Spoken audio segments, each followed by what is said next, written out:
জয় মা, জয় মা, জয় মা। নমস্কার, আমি শ্রী শ্রী তান্ত্রিক ভার্গবানন্দ তীর্থনাথ মহারাজ। আশা করি মা আদ্যাশক্তি মহামায়ের কৃপায় সকলে ভালো আছেন। আমার ইউটিউব চ্যানেলে সকলকে স্বাগতম এবং আমার নতুন ফেসবুক আইডিতে, ফেসবুক পেজে সকলকে স্বাগতম। আমি আপনাদের সান্নিধ্যে বিশেষ একটি মারাত্মক একটি শক্তিশালী বিদ্যা নিয়ে হাজির হয়েছে। সেটি হচ্ছে, যারা শত্রু দ্বারা জর্জরিত হয়ে আছে, কলা বলা কলা কৌশলে কোনো প্রকার ভাবে আপনার সেই শত্রুকে দমাতে পারেননি, সেই শত্রু আপনার প্রাণঘাতী শত্রু হয়ে উঠেছে, সেই ক্ষেত্রে আপনি কি করবেন? মানে আপনি একটা মারাত্মক সমস্যায় পড়ে আছেন, যে শত্রুর দ্বারা আপনি জর্জরিত হয়ে কোনো রকম শান্তি লাভ করতে পারছেন না, এমনকি আপনার প্রাণ নাশ করবে সেই শত্রু। তবে সেই ধরনের শত্রুকে বিনাশ করার জন্য, সেই শত্রুকে উচিত শিক্ষা দেওয়ার জন্য এই কর্মটি করতে পারেন। আজকে আপনাদের সান্নিধ্যে যে কর্মটি আমি দিব বা যে বিষয়ে আলোচনা করব সেটি হলো, শত্রুকে একদম পাগল উন্মাদ করে বাড়ি থেকে বের করা। এই কর্মের প্রভাবে আপনার শত্রু একদম মাথার তার ছিঁড়ে যাবে, সে পাগল হয়ে পথের নোংরা খাদ্য খেয়ে বেড়াবে। তো আমি সে বিষয়ে আলোচনা করব। ভিডিওটি প্রথম থেকে শেষ পর্যন্ত দেখতে থাকুন, তাহলে সবিস্তারে সম্পূর্ণ ভেদটি বুঝতে পারবেন। তো যারা এই ধরনের সমস্যায় পড়ে আছেন তারা কি করবেন?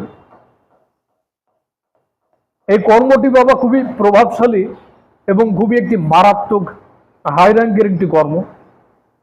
সচরাচর সাধারণ পাবলিক এই বিদ্যে প্রয়োগ করবেন না। যারা উঝাগুনিন তান্ত্রিক কবিরাজ আছেন, যারা অন্তত গুরু দীক্ষা নিয়েছেন, তারা এই বিদ্যা প্রয়োগ করবেন। তো এই বিদ্যা প্রয়োগ করতে গেলে আপনাকে একটি আমাবস্যার একটি দিন ধার্য করে নিতে হবে। এই আমাবস্যার দিন আপনাকে আমিষ জাতীয় খাদ্য গ্রহণ করা যাবে না। মাছ, মাংস, ডিম, পেঁয়াজ, রসুন, মসুরের ডাল, এ সমস্ত খাদ্যদ্রব্য বর্জন করতে হবে। এবার যে শত্রুকে আপনি পাগল করবেন, যে শত্রুকে আপনি উচিত শিক্ষা দেবেন, সেই শত্রুর মাথায় মাথা আঁচড়ানো চিরুনি, বা সেই বাড়িতে যে ঝাড়ু দিয়ে ঝাড় দেয়, যেটা দিয়ে উঠোন ঝাড় দেয় বা ঘর ঝাড় দেয়, ঝাড়ু বা ঝাঁটা, যদি চিরুনি সংগ্রহ করতে পারেন তবে ঝাঁটার প্রয়োজন নাই। আর যদি চিরুনি সংগ্রহ না করতে পারেন তবে সেই ঝাঁটা শলা থেকে একটুখানি ঝাঁটা শলা ভেঙে নেবেন। সেই ঝাঁটা শলা ভাঙবেন এবং একটি বস্তু লাগবে, সেটি হলো আমাবস্যার দিনে একটি পেঁচা সংগ্রহ করতে হবে। সেই পেঁচা এক কোপে যেভাবে আর কি বলি দেয়, সেইভাবে বলির নেয় সেই পেঁচাটিকে বলি দিতে হবে। বলি দিয়ে সেই বলির যে রক্ত, মাথার যে রক্ত, মাথাটা নিয়ে সেই মাথার সে রক্ত ওই চাটা শলাতে লাগাবেন। এবং আমি একটি মারাত্মক বিভৎস একটি মন্ত্র দিচ্ছি, আমার স্ক্রিনে একটি মন্ত্র দিয়েছি। এই মন্ত্রটি আপনাকে মুখস্থ করতে হবে। সর্বপ্রথম মুখস্থ করে এই মন্ত্র 108 বার পাঠ করবেন। সামনে পেঁচা রাখবেন কলার পাতার উপরে, সামনে ধূপকাঠি মোমবাতি জ্বেলে নেবেন। আপনি বসবেন নির্জন একটি স্থানে। আপনার গৃহে কাজটি করবেন না, শ্মশানে করতে পারেন বা নির্জন একটি ময়দানে করতে পারেন। আপনাকে একটি শুদ্ধ বস্ত্র পরিধান করে, শুদ্ধ হয়ে, পবিত্র হয়ে এই কর্মটি আপনাকে করতে হবে। এরপর কি করবেন? এই যে মন্ত্র পাঠ করলেন, যেখানে শত্রুর নাম বলা আছে, দেওয়া আছে অমুকের জায়গায় শত্রুর নাম বলবেন। আগে অবশ্যই তার পিতার নাম বলবেন, অমুকের পুত্র অমুক। এভাবে কর্ম শেষ করলেন। কর্ম শেষ করার পর যদি ঝাঁটার কাঠি পান, ঝাঁটার কাঠিতে ওই রক্ত লাগাবেন। যদি চিরুনি পান তাহলে চিরুনিতে রক্ত লাগাবেন। লাগিয়ে ওই পেঁচার ধর এবং পেঁচার মাথা সহকারে সেই বস্তুটি হয় মাথার চিরুনি বা ঝাঁটার শলা আপনার সেই শত্রুর উঠোনের মাঝখানে গেড়ে দেবেন। ওই অমাবস্যার রাত্রে যে কোনো মাধ্যমে আপনাকে গেড়ে দিতে হবে। এই গেড়ে দেওয়ার পরে সেই শত্রু একদম পাগল উন্মাদ হয়ে যাবে। যদি তার উঠোনে না গাড়তে পারেন তবে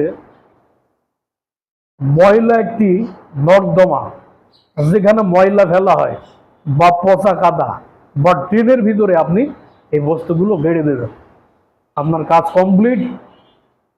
24 থেকে 72 ঘন্টার মধ্যে সেই শত্রু তার মাথায় আর কাজ করবে না, তার সেন্সে কাজ করবে না, সে পাগল হয়ে ঘুরে বেড়াবে। খুবই মারাত্মক একটি কাজ। সাধারণ মানুষের উপরে প্রয়োগ করবেন না, যে অন্তত আপনাকে ক্ষতি করেছে বা যে শত্রু মানে প্রকৃতভাবে যে আপনার শত্রু তার উপরে বিদ্যাটি প্রয়োগ করবেন। আমি করজোরে অনুরোধ করছি, সাধারণ পাবলিকের জন্য বা অকারণে একটা মানুষকে ক্ষতিগ্রস্ত করবেন না। এবার সেই শত্রুকে উচিত শিক্ষা দেওয়ার জন্য তো কাজটি করলেন। এবার যদি সেই শত্রুকে আপনি আবার পুনরায় সুস্থ করতে চান,